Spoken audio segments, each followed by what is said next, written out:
Welcome, everyone. We are so glad that you're joining us today. I'm very excited to introduce our special guest, Dr. Davey Chandna. Dr. Davey Chandna is an intuitive coach and founder of the Intuitive Coach Training Program.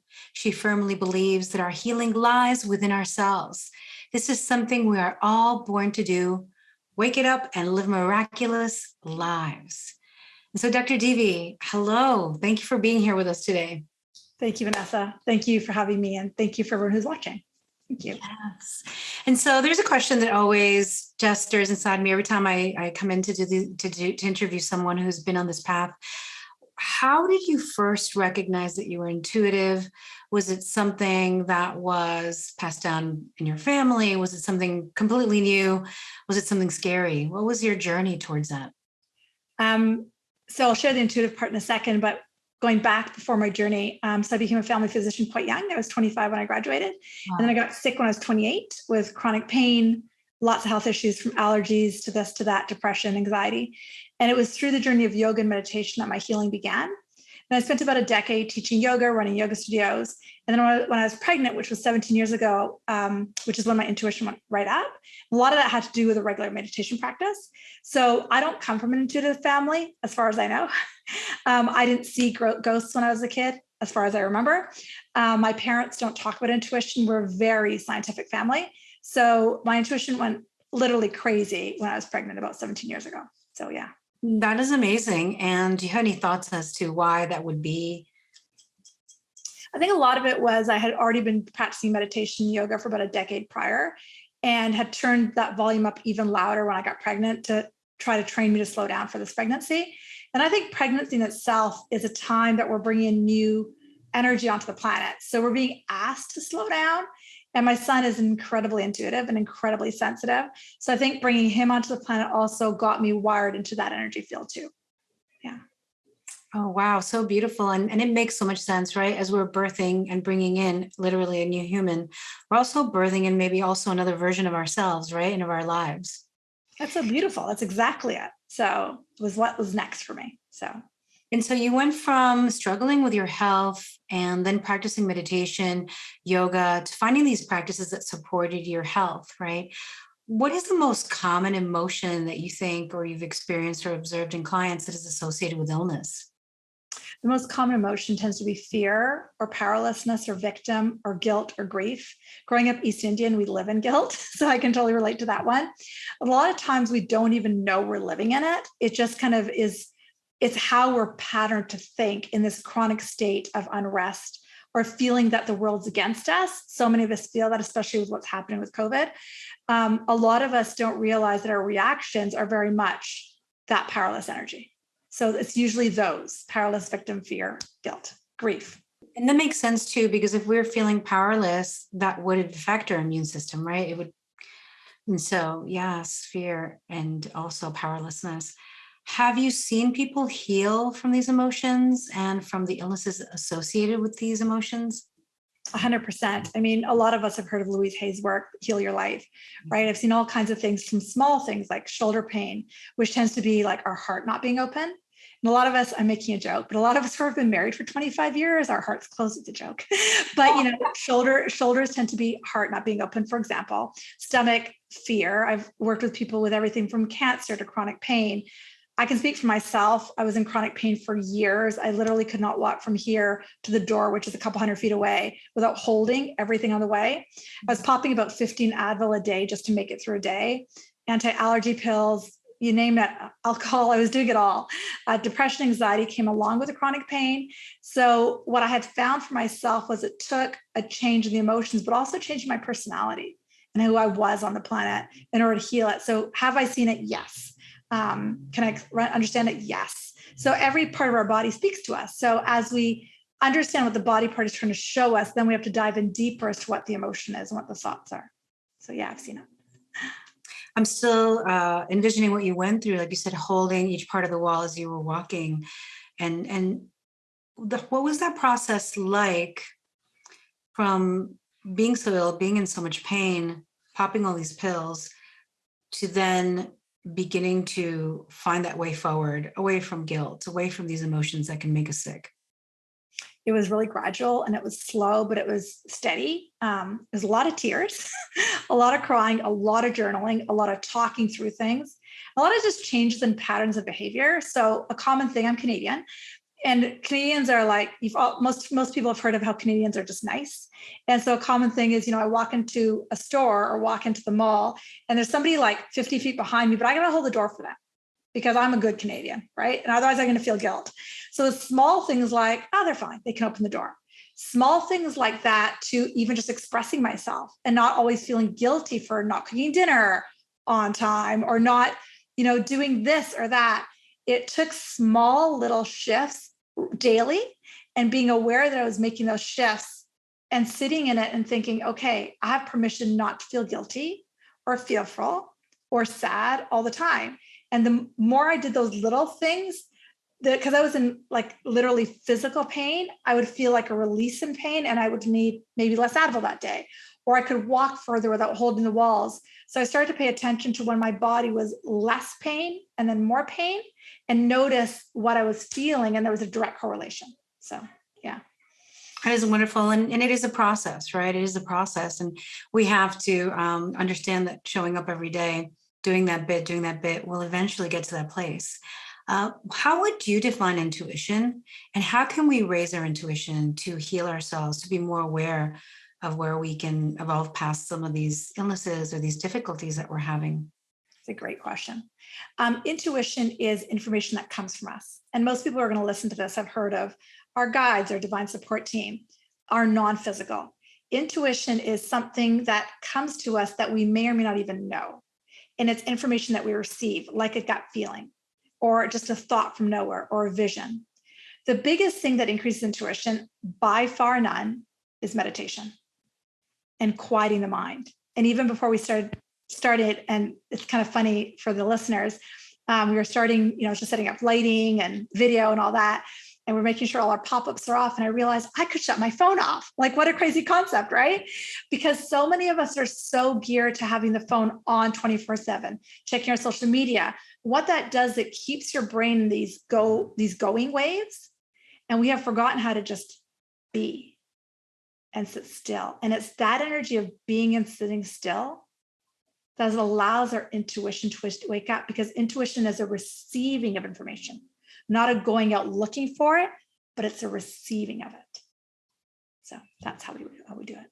Yeah, thank you so much. And what are some ways that we can tell the difference from just a regular thought in our intuition, or some ways in which we can understand how it's working through us, right? Because a lot of people say the voice of your intuition, but some people don't feel that. Some people have gut feelings, right? We have different ways of receiving. And so how can we tell the difference between it's just a thought, it's a true intuition, or this sensation in my body? What does it mean?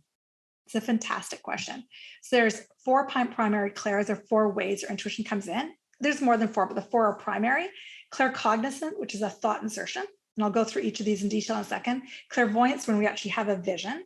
Clairaudience, when we actually hear. And clairsentient, which is actually to feel. And it's a process to differentiate our stuff from the energies. But in my own experience, because I do this full time as a career, when intuitive knowing comes in, it's not something I would have thought. It literally comes in as a different feeling. Most people have experienced the sensation when they go out for a run, and out of nowhere comes a thought, pay your hydro bill. And it's just out of nowhere. And that's claircognizance. Okay.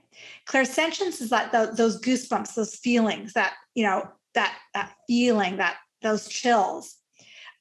Clairaudience is to hear. Now, most people on the planet actually don't hear a voice. There are people who do, don't get me wrong.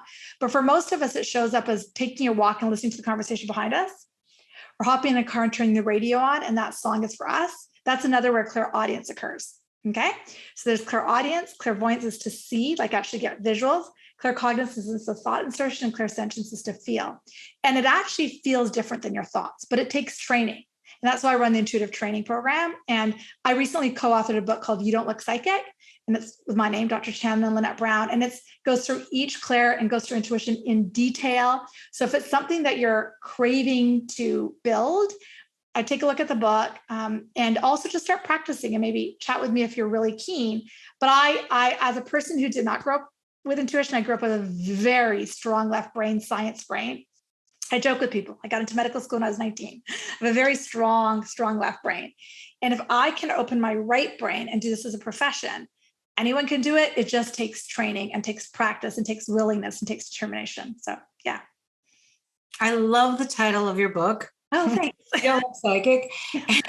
And how did that come about? Because, what is a psychic supposed to look like, right? I mean, we've got Hollywood images in our mind, but I mean, how did that title come up? I'm so curious.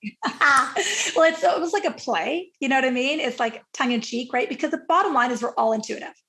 And the whole principle of the book is every single person out there, the lawyer, the janitor, the garbage truck person, the doctor, we're all intuitive. And it's almost like a joke on words if you don't look it. And so we all think of psychic as that person reading a crystal ball. And then we think we're not intuitive, but we are. So it was almost like a joke as a title like I said, I co-wrote this book with Lynette Brown, who's a fabulous intuitive. She's been doing it 35 years. And it was just a title that came to her. And I'm like, I love the title, right? So yeah, it's great. So good. So good. I love to hear that. Is there a practice that perhaps you could share with us today to invite our audiences to begin to experience some of their intuition and how it relates maybe to their healing or to their health? Yeah, let's spend a few minutes creating sacred space. So go ahead and close your eyes and take a few breaths in. The process of creating sacred space is the first step towards doing an intuitive reading or checking in with your intuition. So just close your eyes and take those few deep belly breaths. Slow breath in, deep breath out. Long breath in, slow breath out. And as you breathe and follow the cadence of your breath, and make this your primary focus, in a few moments, if not already, you will start to hear the rhythm of the breath in and out with that low, slow flow. In this space of sacredness, there is reverence, there is peace, there is love. This is inside each and every one of us at all times. And if we're willing to focus here, and possibly even taking your mind and focusing on your heart chakra where your heart is, there you go, you might actually start to feel just a little bit calmer, a little bit quieter. The first step of intuition is finding this sacred space. Take a few more breaths. Good. When you're ready, gently open up your eyes.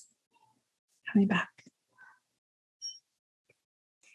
I love that. And there's such a simplicity in us just dropping into our breath and connecting, creating sacred space. Why do you think creating sacred space is a prerequisite, so important to connecting to intuition? Because when you read the book, there's steps in an intuitive reading. Step one is sacred space. The second step is to invite in your divine support team. So the energy of the divine support team, just like the energy of the electricity bulb or the energy of the stove, it's at a certain frequency. The frequency of the divine support team is an energy of peace and love, what people call our guides or angels, whatever people call it. It doesn't matter what you call them.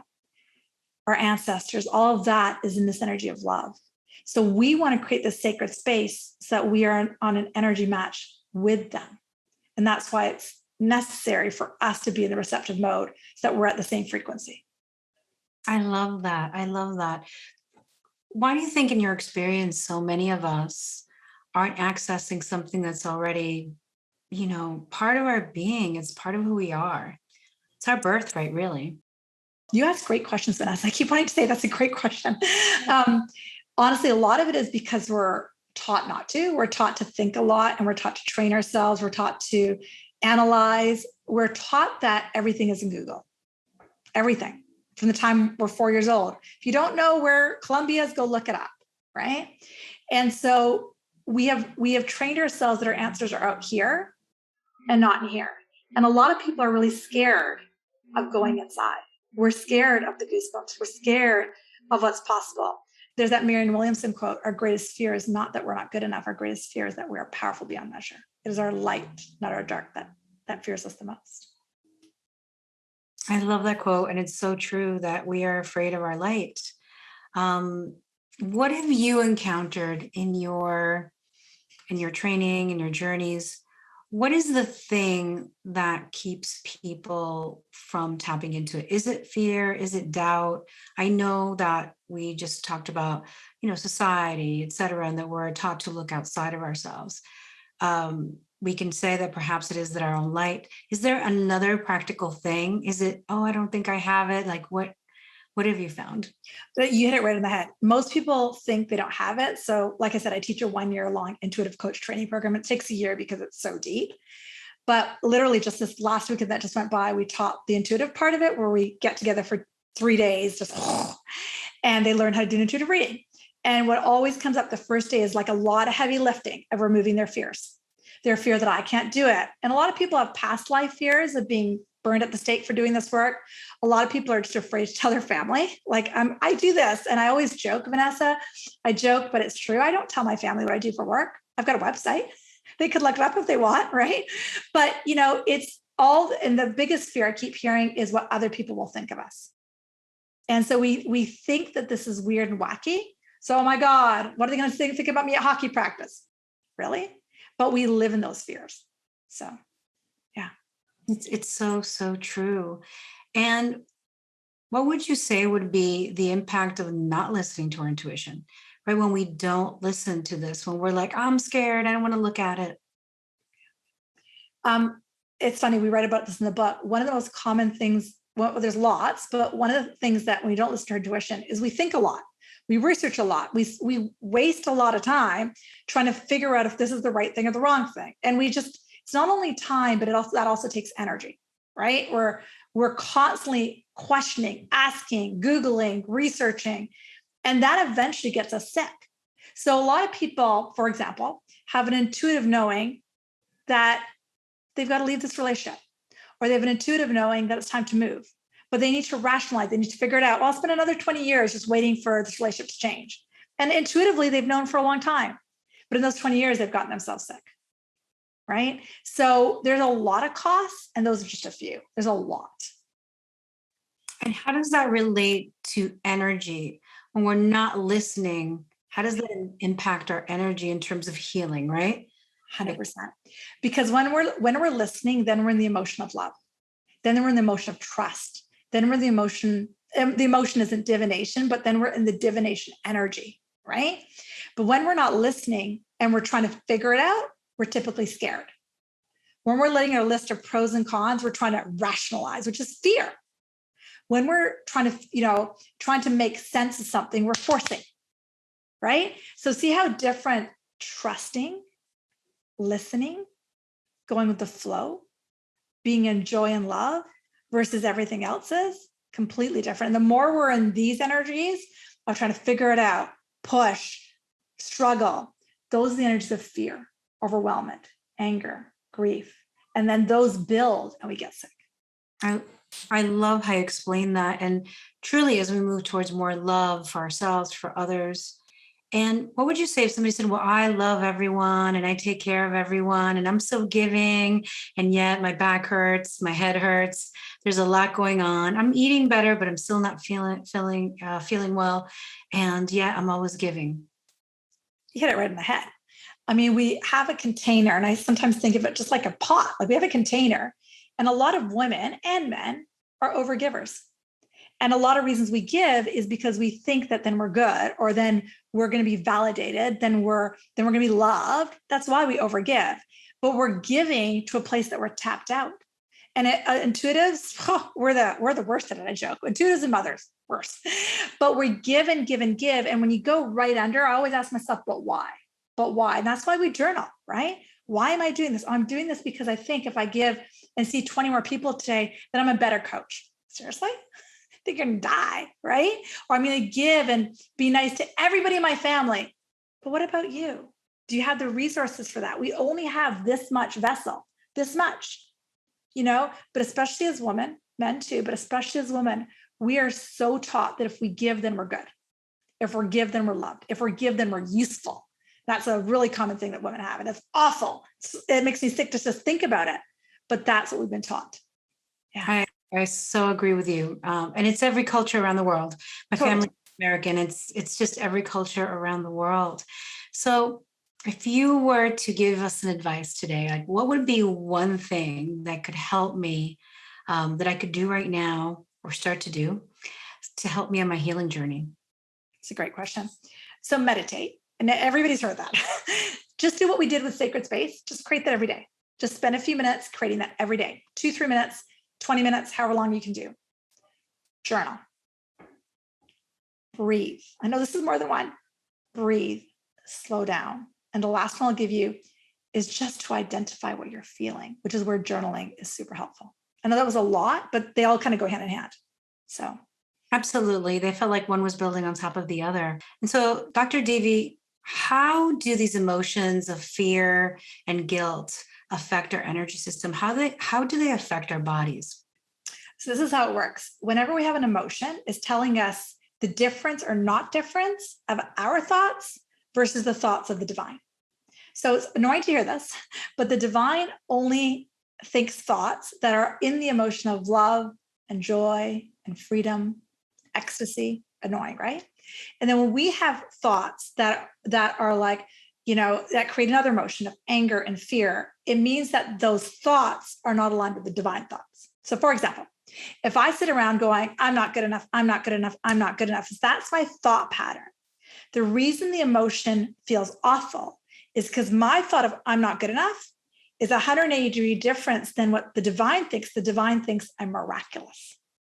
So what happens is that gap is an emotion of fear, anger, worry, jealousy, guilt, whatever. And then what happens is these little teeny bodies that we have, because they're little, this is, I call it our divination tool. And so what happens is those emotions, I like to think of it like precipitation, like snow. Those emotions, an emotion is energy in motion. So it's an energy that wants to move. So if we feel love and joy, we don't hurt after. We're like, oh, right? But then when we feel the energy of fear or anger, we normally likely like have a, right? Go to your, 20th anniversary or reunion. Sometimes you leave after those big family events. You're like, oh, and the only reason you feel like, oh, is you accumulate all this fear, anger, resentment, or jealousy, or whatever the emotion is. And then it deposits in the body because it has nowhere to go. So an emotion is energy in motion that wants to move. And then that deposit occurs in the body. Yeah. Wow. And it's happening all the time. All day. And this is the thing, right? I mean, people think, and I'm not disagreeing with this because don't forget, I've got the Western medical hat, that my knee pain is all arthritis. Like, people are convinced of that. And I'm not saying that's wrong. But what if your knee pain was actually moving forward in life? As a physician, I jokingly say as a recovering physician, I used to do x-rays all the time. And one person's x-ray, most people have heard this, might be the same as somebody else's x-ray. And this one hurts and this one doesn't. Tell me why. Because maybe the arthritis isn't causing the pain. The arthritis just happens to be there. But what's really causing the pain is your fear of moving forward, your fear of stepping forward in life, your fear of stepping out to that stage, your fear of releasing whatever you're holding on to is causing the deposits in you. That's causing the pain, not the wear and tear. And I tell people this, when I go get x-rays of my neck and back, a chiropractor will look up and, oh my God, you need to live at my office. And I'm not discounting that he's right in his business, but I also know I have no pain. So, my x-rays are horrible, but there's no pain. So I know it's kind of funny, right? I'll take it, right? Like the pictures don't have to look pretty, but the feeling. And that speaks to the power of love, and it speaks to the power of joy that we can hold in our body. Exactly, because the body, I love that expression, our body is our divination tool. The reason the body is being used is because, and a lot of people know intuitive work. Our guides tap on us once to give us message. We have a little car accident, we have a bumper, a fender bender, we lose things, we drop things. These are messages, but we don't listen. What we do listen to is pain. Pain goes, stop. Pain stops everybody in the tracks. At least it stopped me. Mental health, it stops you. And, but we can ignore us losing our keys. We can ignore the car accident. We can ignore our husband yelling at us. But what we cannot ignore is the pain, because that's real. Thank you. It is a sacred pain. Thank you. Oh, so true. And sometimes that pain isn't even ours, right? Sometimes those emotions we're passed down. So I often talk in my work about patterns that are passed down. So we have a lot of intergenerational stuff, and it's not an uncommon thing to talk about nowadays, that we have all these subconscious things that are imprinted in our DNA. And a lot of my clients right now, I think almost every woman I know is going through an uprising of what they were taught that they couldn't do or couldn't be because we happen to be female. And so those emotions that were not enough have been imprinted in our body. And women, if you ever look at medical statistics, women have more illnesses of the chronic nature than men. And a lot of that's been because we've been pushed down. And this is a time of uprising for us to change those thoughts and beliefs that might be imprinted in our DNA, that might be intergenerational, but it's time for us to shift them. So good. It's time. It is our uprising. So exciting. It is. Yeah, it is our time. And as each of us do it, it's a trickle effect across the planet. And I think the more of us that wake up and talk to each other, the less pain we'll be in, not just physically, but also emotionally. We'll be living our lives energetically, mentally. We'll be full. And we're up here in Canada, we're still in COVID. And I know in States, you're still in COVID as well. The only way it's going to change is if we actually learn to love. So, yeah. And is there anything else that is in your heart right now that you would like to share with our audience? Any message from your own intuition, from your own spirit, Dr. Davey? Sure, I'd love to. The biggest message that's coming through right now is that our primary energy is love. And if you're experiencing something of pain or of discomfort or unwellness in your body or in your life, in your mental health, that's okay. You're not a bad person. The body is your greatest divination tool. Your body is going to speak to you, and you're not bad. And it's a journey of looking at our health, our relationships, our mind, our stories to heal them. And I keep hearing the same thing. Please tell them they're not wrong. Because I think as humans, especially as North Americans, we make ourselves wrong if we have back pain. You're not. Your primary energy, your primary beingness is love. And if people can hold that, then the whole planet can change. Then everything can change. That's the message. Thank you. I felt that. If we can hold this energy, the whole planet can change. Thank you so much, Dr. Davey. And where can we find you? Where can we read about your program and find out more about you and your offers? Thanks, Vanessa. So my website is super simple. It's drdivy.com, drdivi.com. And then you can see all my offerings from coaching to my intuitive training to other smaller programs I run. My book is also on the website, You Don't Look Psychic. You can get it from Amazon. And just drdivy.com. Everything is linked through there, so you'll find it there. Beautiful. Thank you so much. Thank you, everyone, for showing up today, listening and sensing and opening up bravely to your own intuition. Thank you for being with us, Dr. Davey Chandna. Thank you, Dr. Davey. Thank you, everyone. Thank you.